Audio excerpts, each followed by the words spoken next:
छोटे से गांव में सुखिया और उसके बड़े भाई महेश रहते थे। उनके पिता के देहांत के बाद महेश धोखे से सारा जमीन अपने नाम कर लेता है और एक छोटा सा बंजर जमीन सुखिया को दे देता है, जिस कारण से सुखिया अपने गांव का सबसे गरीब आदमी बन जाता है। पता नहीं सीमा, लोग हमारा ही क्यों फायदा उठाते हैं। क्या हुआ जी? आप इतने दुखी क्यों हैं? सीमा, तुम तो जानती हो ना, मैं 2 हफ्तों से सेठ धर्मदास के यहाँ काम कर रहा हूँ। लेकिन जब मैंने उन्हें 2 हफ्ते का पैसा उसे मांगा तो वह कहने लगा कि अभी मेरे पास इतने पैसे नहीं हैं, मैं तुम्हें अगले हफ्ते दूंगा। तो आपने बताया नहीं कि घर राशन खत्म हो चुका है। कम से कम राशन लेने के लिए कुछ पैसे दे दे। हाँ, मैंने यही बात उनसे कही, लेकिन वह नहीं माना।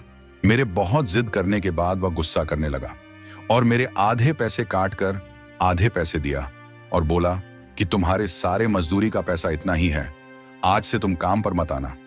आप बहुत भोले हैं, इसीलिए लोग आपका फायदा उठाते हैं। इसीलिए तो आपका भाई भी आपके हिस्से का जमीन भी अपने नाम कर लिया और आप कुछ नहीं कर पाए। हाँ सीमा, मैं क्या करूं, मुझे चालाकी करना नहीं आता।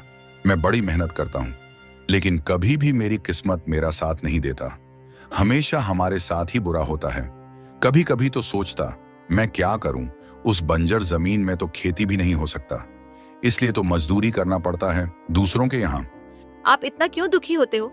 आपको पता है ना, आप मेहनत करते हैं तो बस किस्मत को क्या कोसना।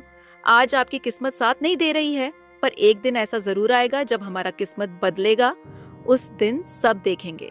सीमा, पर यह कल कब आएगा? मेरी किस्मत साथ कब देगी? इस गरीबी के कारण लोग हमसे सीधे मुंह बात तक नहीं करते। मैं जब सोचता हूं कि इस बार कोई परेशानी नहीं होगी, तो फिर कहीं ना कहीं से कोई ना कोई परेशानी आ ही जाती है। कभी कभी तो मुझे लगता है कि भगवान को भी हमें परेशानी में देखकर खुश होते होंगे। आप निराश मत होइए, सिर्फ अपनी मेहनत पर ध्यान दीजिए। मुझे पता है आज नहीं तो कल अच्छा जरूर होगा। सुखिया किसी न किसी के यहाँ मजदूरी करके थोड़े बहुत पैसे कमा लेता था। उसी से उसका गुजारा चल रहा था। सुखिया के पास एक छोटा सा कच्चा घर था। गरीब होने के कारण उन लोगों को गांव वाले कभी इज्जत नहीं देते थे और उनसे हमेशा दूरी बनाए रखते थे। एक दिन जब सीमा तालाब में पानी लेने गई तब अरे अरे, तू फिर आ गई। हमने तुमसे कितनी बार कहा है कि पानी के लिए दोपहर में आया करो, जब सारे गांव वाले सुबह का पानी यहाँ से ले जाए तब। अभी तो रुक, पानी को हाथ भी मत लगाना। जब हम लोग पानी लेकर चले जाएंगे तब अपना मटका भर लेना, समझी? सीमा उन लोगों को कुछ न कह पाई और वे सारी महिलाएं जब पानी लेकर चली गई तब सीमा अपने मटके में पानी लेकर अपने घर पहुंची और अपने पति सुखिया से बोली, हमने ऐसा क्या पाप कर दिया जो गांव वाले हमारे साथ ऐसा बर्ताव करते हैं? गरीब होना कोई गुनाह तो नहीं है। हमने तो कभी किसी के साथ कुछ भी बुरा नहीं किया, लेकिन यह गांव वाले हमसे इस तरह से क्यों बर्ताव करते हैं? सीमा, जिसके पास धन नहीं होता उसका कोई सगा नहीं होता। लेकिन तुम चिंता मत करो, मैं हूं ना। तुम देखना, एक दिन यही गांव वाले हमसे मिलने के लिए तरसेंगे। अरे कहाँ से आएंगे इतने पैसे के लोग हमसे मिलने के लिए तरसे?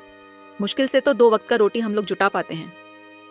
हाँ, मुझको पता है कि मैं मजदूरी करके भी इतना पैसा नहीं कमा पाता जितने और लोग कमा लेते हैं, लेकिन मेरा दिल कहता है कि एक दिन ऐसा जरूर होगा और हमारे हालात सुधरेंगे। सुखिया मेहनती इंसान के साथ साथ एक सांप दिल का इंसान भी था। वह किसी से कभी भी कोई भी बेईमानी नहीं करता था और यही इसकी खूबी थी। लेकिन सुखिया को कुछ दिनों से मजदूरी के लिए काम नहीं मिल रहा था। वह बहुत परेशान हो गया था क्योंकि उसके घर का राशन खत्म होने वाला था। अरे सीमा, 4 दिन हो गए मैं ऐसे ही इधर उधर घूम रहा हूं, लेकिन कोई मुझे काम ही नहीं दे रहा। अगर ऐसा ही चलता रहा तो राशन सारे खत्म हो जाएंगे और हमारी स्थिति और खराब हो जाएगी। कुछ समझ नहीं आ रहा, क्या करूं? हाँ जी, ये तो बहुत बड़ी समस्या है। एक तो लोग हमसे सीधे मुंह बात नहीं करते और दूसरी तरफ आपको कोई काम नहीं मिल रहा। अगर ऐसा चलता रहा तो फिर तो बहुत मुश्किल हो जाएगी। आप ऐसा क्यों नहीं करते कि अपने बड़े भाई से कोई काम मांग ले? अब तो वह जमीन देने से रहा, कम से कम आपको कोई काम तो दे दे। यही बड़ी बात होगी। तुम बिल्कुल सही कह रही हो सीमा, जमीन ना सही कोई काम तो दे ही देगा। आखिरकार वह मेरा बड़ा भाई है, मेरी स्थिति को समझेगा। वह जरूर मुझे कोई काम दे देगा। मैं उसके पास जाता हूं। सुखिया काम मांगने के लिए अपने बड़े भाई महेश के पास चला गया और बोला, रमेश भैया, मुझे कुछ काम दे दीजिए। मैंने गांव में बहुत जगह कोशिश किया, लेकिन किसी ने भी मुझे काम नहीं दिया। मेरे घर की स्थिति बहुत दयनीय हो गई है, इसलिए अगर आप कुछ काम दे देते हैं तो मेरी स्थिति में कुछ सुधार हो जाता। सुखिया की ऐसी बातें सुनकर रमेश सोचने लगा। ये सुखिया तो इतने दिनों में मेरे पास कभी नहीं आया, लेकिन आज कैसे आया? ये कहीं अपने हिस्से का जमीन मुझसे हड़पने तो नहीं आया है? नहीं नहीं, मैं इसे काम नहीं दे सकता। अगर ऐसा किया तो धीरे धीरे करके मेरे जमीन भी अपने नाम कर लेगा। अरे भाई सुखिया, अब तुम्हें क्या बताऊं? मैं भी बहुत परेशानी में हूं, इसलिए मैं तुम्हें कोई काम नहीं दे सकता। मुझे माफ करना भाई। अगर मेरे पास कोई काम रहता तो मैं तुझे जरूर देता, लेकिन अभी फिलहाल मेरे पास कोई काम नहीं है, तो तू जा कहीं और काम ढूंढ ले। भैया, लेकिन एक बार तो मेरी स्थिति को देखिए। अब राशन खत्म होने वाला है, कहीं कोई काम नहीं मिल रहा, तो आप कुछ सहायता ही कर दीजिए। मैं आपका पाई पाई चुका दूंगा, या तो आप मुझे काम दे दीजिए या फिलहाल के लिए कुछ रुपए दे दीजिए। अरे सुखिया, मैंने कहा ना मेरे पास कोई काम नहीं है, और रही बात सहायता की तो मैं तुम्हें कहां से दूं? मेरे पास भी अभी कुछ नहीं है। तू जा कहीं और काम ढूंढ ले, मैं तुम्हारा सहायता नहीं कर सकता, समझा? सुखिया निराश होकर वहां से चला गया। उसे पूरा यकीन था कि उसका सगा भाई तो उसका कोई सहायता करेगा, लेकिन उसका पूरा भरोसा टूट गया। वह दूसरे के यहाँ काम ढूंढने निकल गया। इस गांव से एक व्यापारी अपनी पत्नी के साथ बैलगाड़ी से गुजर रहा था, लेकिन शाम होने वाला था और अचानक बारिश शुरू हो गया। बारिश तेज थी और बिजली भी कड़क रही थी। सभी लोग अपना अपना दरवाजा बंद करके घर के अंदर थे। सीता, लगता है आज रात हमें इसी गांव में गुजारना होगा, क्योंकि बारिश बहुत तेज हो गई है और शाम भी होने वाला है। गांव के आगे जंगल का रास्ता है। अगर वह हम लोग इस इतनी बारिश में फंस गए तो बहुत मुश्किल हो जाएगी। हमें इसी गांव में रुकने के लिए जगह ढूंढना होगा। आप सही कह रहे हैं, हमें इसी गांव में किसी के घर रुकना होगा। जाइए, रहने की व्यवस्था कीजिए। व्यापारी ने कई घर के दरवाजा खटखटाया। सुनो भाई, कौन है? बारिश बहुत तेज है, हमें आज रात के लिए आश्रय चाहिए, दरवाजा खोलो। अरे कौन है? इतनी तेज बारिश में मैं किसी को आश्रय नहीं दे सकता। जाओ कहीं और ढूंढो, सिर्फ आज रात के लिए। भाई, मैं सुबह होते ही यहाँ से निकल जाऊंगा। अरे कहाँ ना, हमें किसी को आश्रय नहीं देना है, किसी और के घर ढूंढो। व्यापारी ने कई घरों के दरवाजा खटखटाया, लेकिन किसी ने भी उसे आश्रय नहीं दिया। सभी ने उसे मना कर दिया। फिर वह सुखिया के बड़े भाई रमेश के घर के सामने पहुंचा। घर में कोई है भाई? मुझे कुछ मदद चाहिए। इतने में रमेश अपने घर के बाहर निकलकर बोला, कौन हो भाई? तुम इस तरह क्यों चिल्ला रहे हो? क्या चाहिए तुम्हें? हमें कुछ नहीं चाहिए, बस आज रात के लिए अगर हमारे रुकने का इंतजाम हो जाता तो। अरे तो मैं क्या करूं? मेरा घर कोई धर्मशाला तो नहीं है कि मैं लोगों को अपने घर आश्रय देता रहूं। सिर्फ आज रात के लिए भाई, मैं और मेरी बीवी साथ में हैं। बारिश इतनी तेज हो रही है कि हम आगे का सफर नहीं कर सकते। अरे भाई, मैंने कहा ना कि मेरे घर में जगह नहीं है, तो आप क्यों मुझे बार बार परेशान कर रहे हैं? जाइए, यहां से कोई और घर ढूंढो। रमेश ने भी मना कर दिया। व्यापारी ने बहुत सारे घरों के पास जाकर मदद मांगने की कोशिश की, लेकिन सभी ने उसे मना कर दिया। लगता है सीता इस गांव में हमें कोई आश्रय नहीं देगा, पर हम ऐसी हालत में आगे बढ़ भी तो नहीं सकते, क्योंकि आगे के रास्ते में जंगल है और इतनी जोरदार बारिश और बिजली की आवाज, ऊपर से जंगली जानवरों का खतरा रहेगा। नहीं नहीं, हमें यही रुकना होगा, पर कहां समझ नहीं आ रहा। कुछ कीजिए जल्दी से, नहीं तो हम लोग भीग जाएंगे और हमारी तबीयत खराब हो जाएगी। उसी समय सुखिया काम की तलाश करके उसी रास्ते से आ रहा था। भाई जरा सुनो तो, हमें आपसे कुछ मदद चाहिए था। मैं आपकी कैसी मदद कर सकता हूँ? बताइए क्या करना है। मैं एक व्यापारी हूँ और यह मेरी बीवी है। हम लोग आपके गांव से गुजर रहे थे, लेकिन अचानक बारिश शुरू हो गई और आगे के रास्ते में जंगल है, इसलिए हमें आज रात के लिए यही रुकना होगा। लेकिन कोई हमें आश्रय देने के लिए तैयार नहीं है। आप हमें आश्रय दे देते हैं तो थोड़ी मदद हो जाती। मैं तो चाहता हूँ कि आप लोगों को अपने घर में आश्रय दूं, लेकिन मैं नहीं दे सकता, मेरी मजबूरी है। क्या हुआ भाई? सिर्फ आज रात के लिए हमारी मदद कर दीजिए, आपकी बहुत मेहरबानी होगी। क्या परेशानी है आपको मेरी मदद करना?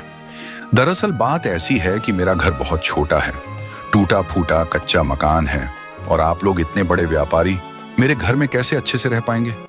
मेरे घर में खाने के लिए कुछ भी नहीं है, तो मैं आप लोगों को क्या खिलाऊंगा? इसलिए मैं थोड़ा सोच रहा हूँ। अरे भाई, आप इस बात की बिल्कुल भी चिंता ना करें कि हम लोगों को कोई परेशानी होगी।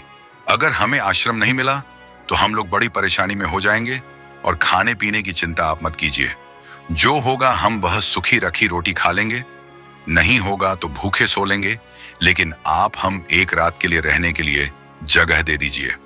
अब आप इतना कह रहे हैं तो चलिए, आज रात आप हमारे टूटे फूटे घर में ही रह लीजिए। उसके बाद सुखिया व्यापारी और उसकी पत्नी को अपने घर ले गया। अरे सीमा घर में मेहमान है, इनका स्वागत करो, इनके लिए कुछ खाने के लिए लाओ।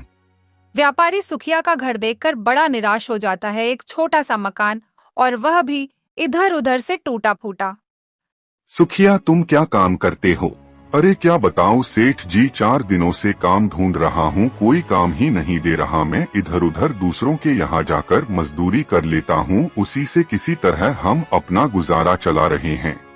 तो क्या तुम्हारे पास कोई जमीन नहीं है गांव में?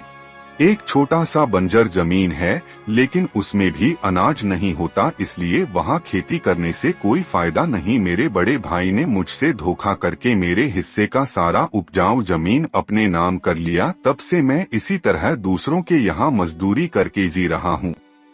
तभी सीमा 2 रोटी लेकर आई। ये लीजिए सेठ जी, हमारे घर में सिर्फ 2 रोटी बनने लायक ही राशन बाकी था, उसी से ये रोटी बनाई है, ये खा लीजिए। हाँ, सुखिया, अगर तुम्हें कोई काम नहीं मिल रहा है तो मैं तुम्हें काम दे सकता हूँ, अगर तुम करना चाहो तो। सेठ जी, क्या सच में आप मुझे काम देंगे? हाँ, क्यों नहीं, लेकिन तुम्हें शहर में हमारे साथ काम करना होगा। कोई बात नहीं सेठ, मैं शहर चला जाऊंगा, लेकिन क्या मैं आपका काम कर पाऊंगा? शहर में मेरे पास बहुत सारे काम होते हैं, लेकिन मेरे एक खास काम के लिए मैं ऐसे व्यक्ति को अपने साथ काम में रखना चाहता हूं जो मेहनती और ईमानदार दोनों हों। तुम्हें देखकर मुझे ऐसा ही लगता है कि तुम में यह दोनों गुण हैं। कैसा काम करना है सेठ जी, मुझे बता दीजिए, मैं काम करने के लिए तैयार हूं। बहुत आसान काम है सुखिया, मैं तुम्हें वहीं बताऊंगा। अब तुम्हें इस घर रहने की कोई जरूरत नहीं है, मैं तुम्हें कल सुबह अपने साथ ले जाऊंगा। तुम अब शहर में रहोगे और वहीं काम करोगे। मैं तुम्हें नया पक्का घर दिलवा दूंगा।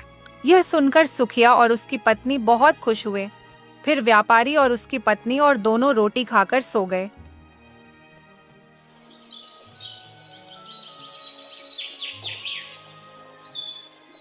सुखिया, सारे सामान तैयार है ना? चलो चलते हैं। हाँ सेठ जी, चलिए। सुखिया और उसकी पत्नी सभी सामान लेकर उसके गाड़ी में बैठ गए। सभी गांव वालों का ध्यान उन्हीं पर था, यहाँ तक कि सुखिया का भाई भी उन्हें देख रहा था। सुख और उसकी पत्नी सीमा व्यापारी के साथ शहर चले गए। वहां पर व्यापारी ने उन्हें एक नया घर दिया जो बहुत अच्छा था। व्यापारी ने सुखिया को अपना काम बढ़िया से समझा दिया और सुखिया अच्छे से काम करने लगा। कुछ दिनों बाद उसके पास अच्छे खासे पैसे हो गए और वह अपना जीवन अच्छे से बिताने लगा। धीरे धीरे करके गांव से कई लोग अब सुखिया से पास आने लगे, उससे काम मांगने लगे, और उसका बड़ा भाई जिसने सुखिया के हिस्से का जमीन रख लिया था, वह भी अब उसके पास आकर भाई भाई करने लगा।